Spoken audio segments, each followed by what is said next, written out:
كثير من المؤشرات كتبين بانه كاين شي حدث ماشي عادي وقع خلى ان شنقريحه يختفي.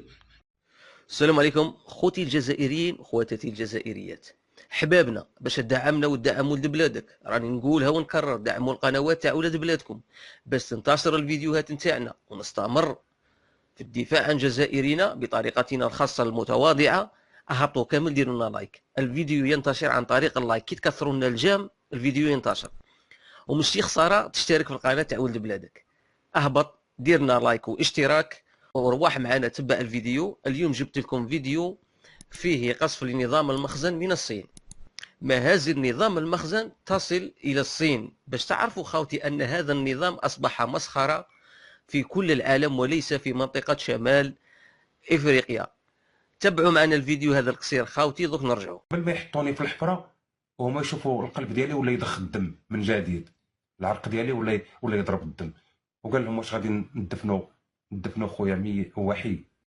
مروكي اسأل تيك توكير صيني معروف يتكلم اللغة العربية واكتب له أن ملك المروك هو ملك العالم، هل هذا صحيح؟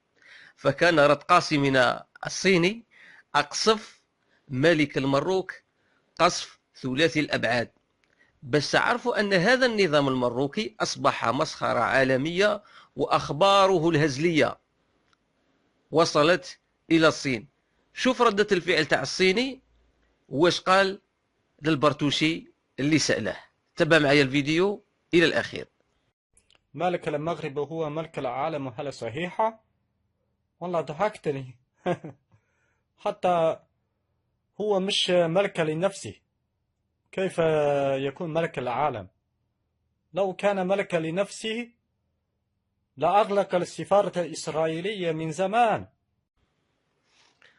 سمعتوا يا إخواننا الجزائريين؟